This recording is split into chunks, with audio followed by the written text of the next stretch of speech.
સુરત શહેરના વરાછા વિસ્તારમાં મમતાને લાંછન લગાડતો એક કિસ્સો સામે આવ્યો છે, જેમાં સતત તોફાન કરતી અને જમવા બાબતે હેરાન કરતી એક 2 વર્ષની માસૂમ બાળકીને સગી જનેતાએ વેલણ અને સાવરણી વડે એટલી હદે માર માર્યો કે માસૂમનું મોત નીપજ્યું છે. તો પીએમ રિપોર્ટમાં બાળકીના માથાના ભાગે ગંભીર ઈજા થવાને કારણે બ્રેન હેમરેજ થયું હોવાનું સામે આવ્યું છે. તો હાલ આ મામલે હત્યાનો ગુનો દાખલ કરી માતાની ધરપકડ પણ કરી લેવામાં આવી છે. મળતી માહિતી પ્રમાણે વરસાદ સોસાયટી વિભાગ 1માં લફીબેન પૂણાભાઈ સોલંકી નામની મહિલા છેલ્લા 1.5 મહિનાથી સંદીપ નામના યુવક સાથે મૈત્રી કરારથી રહે છે. તો લફીબેનને સંતાનમાં 4 દીકરીઓ છે, જેમાં ત્રીજા નંબરની 2 વર્ષીય પુત્રી યશવિતા સતત તોફાન કરી રહી હતી અને માતાને હેરાન કરતી હતી. તો ઉશ્કેરેલી માતાએ માનવતા ભૂલીને માસૂમ બાળકી પર વેલણ અને સાવરણી વડે હુમલો કર્યો હતો.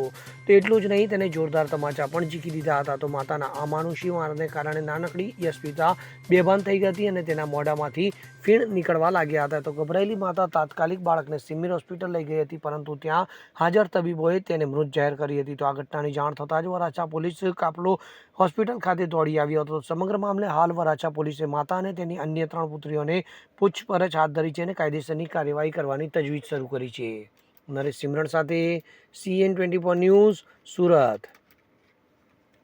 15 નંબર.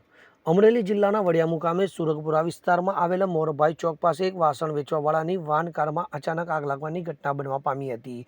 તો આગની ઘટનાને પગલે લોકોના ટોળે ઉમટી પડ્યા હતા. ત્યારે વાન કારમાં આગ લાગવાનું કોઈ પણ કારણ હજી સુધી સામે આવ્યું નથી, પરંતુ વાન કારમાં શોર્ટ સર્કિટના કારણે આગ લાગવાનું પ્રાથમિક અનુમાન લગાવવામાં આવ્યું છે. ત્યારે આ વાન કાર CNG હોવાનું પણ જાણવા મળી આવ્યું છે અને હાલ ગાડીના માલિક કે કોઈ ત્યાં હાજર ન હોવાનું પણ જાણવા મળી આવ્યું છે. મેહુલ ત્રિવેદી સાથે CN24 ન્યૂઝ, અમરેલી. હવે જુઓ દેશ દુનિયાની તમામ ખબરો તમારી આંગળીના ટેરવે. ઉઠાવો મોબાઈલ અને Google Play Store પરથી ડાઉનલોડ કરો અમારી CN24 ન્યૂઝ મોબાઈલ એપ.